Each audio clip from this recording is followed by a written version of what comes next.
Hi, I'm Diana, and this is part 3 of 50 things you can do before you turn 50, but they're really good to do at any age, and you're never too late to start. We are picking up with number 37, which is mobility exercises. I mean, when people think about exercise, they think about maybe running a marathon.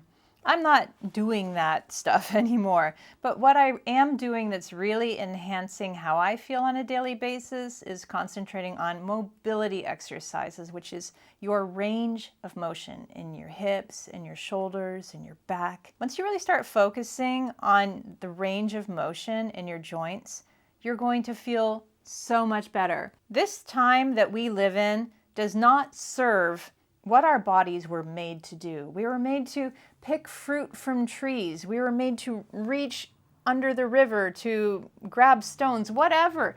Our bodies are not meant to sit in front of a computer for 8 hours. Think of all the things that our bodies used to have to do, and now we don't do any of them anymore. Doing these mobility exercises is a reminder to your body of how it's supposed to move and function, and you'll feel it. You will feel it deep in your soul when you concentrate on mobility exercises. You will remember what your body was made for. I will recommend my favorite mobility exercise channel down below. It's Julia Rappel. She's on YouTube. I don't know her, but I know her because I watch her nearly every day when I do mobility exercises. I think she's great. 38, something you definitely want to do before 50, because we change so much. Just about every 10 years. It's almost like we're different people sometimes.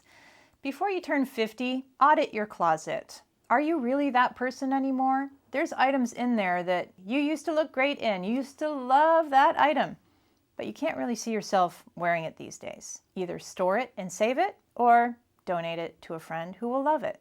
Or donate it, just say goodbye. Donate it. Somebody will love it, and you'll have space for your new self and your new item of clothes, and it's going to look great on the new you. 39, something that could be very valuable to you and to someone else is to mentor a younger woman.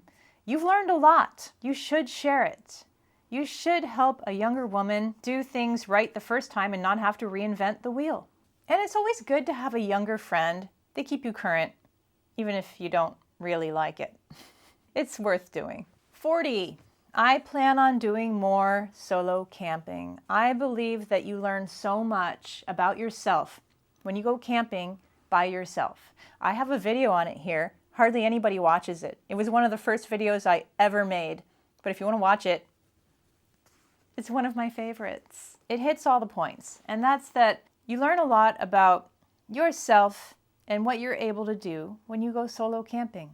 And you reconnect with the earth and yourself in a very special way. So I would like to make sure that I go solo camping at least once this year. I haven't gone. Last year it just slipped off of my list of priorities.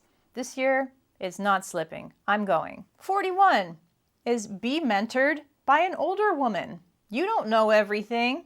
And I mean, maybe she doesn't know everything either. But she's going to give you a fresh perspective on things you never thought about. You are going to have fun.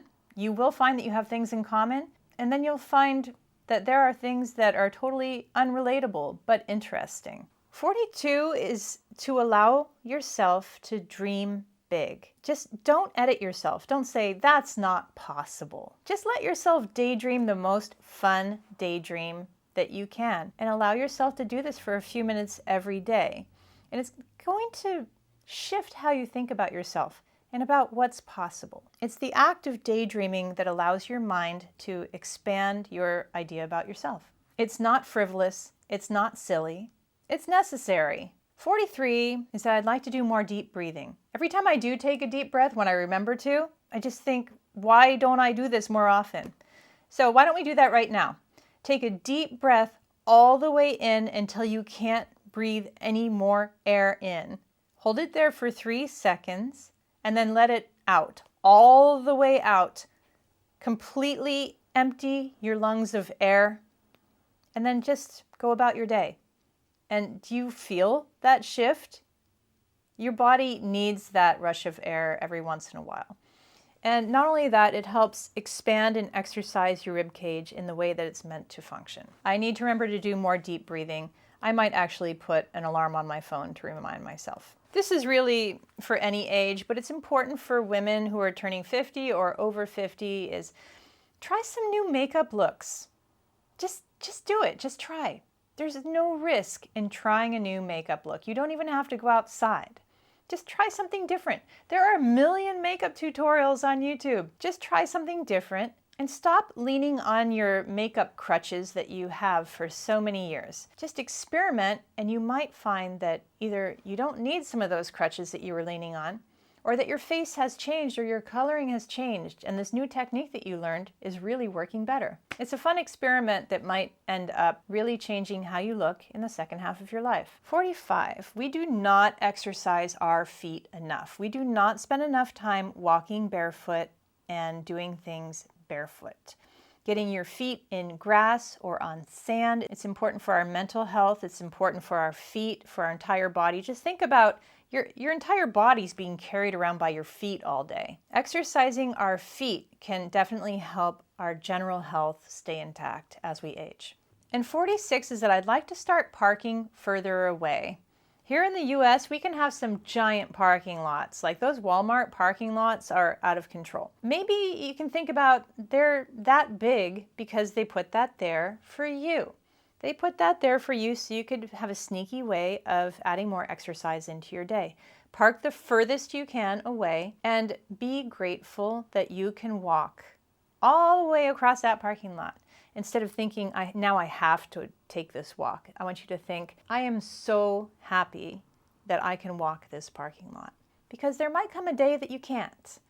So if you take that time for a little gratefulness and a little bit of exercise, overall, it's going to benefit you in many ways. 47 is that I'm trying to challenge my strength in weird ways. Like I do weird exercises at the gym. I do them in a controlled fashion, but I'm trying to challenge my body in weird ways that might happen to you if you go to pick up something very fast in the kitchen, that you might have to reach for something in your daily life. You want to challenge yourself at the gym like that when you're lifting weights, so that when you do have to reach like that in everyday life, you don't pull a muscle or be so weak that you fall over. You want to do challenging exercises. I like to call it weird weightlifting, but it helps challenge my body in the ways that real life can often challenge me, and I may or may not be prepared for. 48, another body exercise, but this time it's for your face.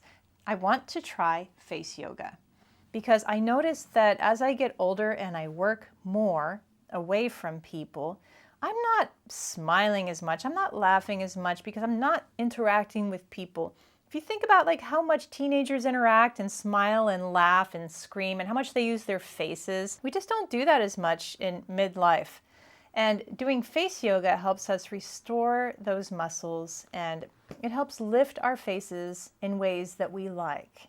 So I would like to definitely start watching some face yoga channels. 49 is to define your personal manifesto for the year. Instead of a New Year's resolution, think of something that you would really like for this year. Just a simple sentence or a phrase that you can kind of point all of your decisions toward. Like for me, I decided that I wanted everything to be simple and fast. And I think that I'll get a lot more done if I'm not agonizing over decisions or if I'm making them too complex.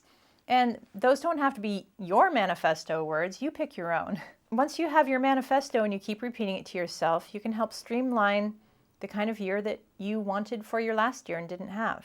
You can create that for yourself. This is the 50th thing I want to do before 50. I want to learn how to eat the frog every morning. Have you heard this phrase? It means to do the hard stuff first. So if you have some things on your task schedule that you're really not looking forward to, do them first. Make yourself do them first. Get them out of the way so that the rest of your day can be more enjoyable. You can have an entire day of dreading doing those tasks and then do them at the end. Or you can do them first and enjoy your whole day. I need to eat the frog. So that's it. I hope you enjoyed this list of 50 things to do before you turn 50, but it's really 50 things you can do at any age. I'll see you soon.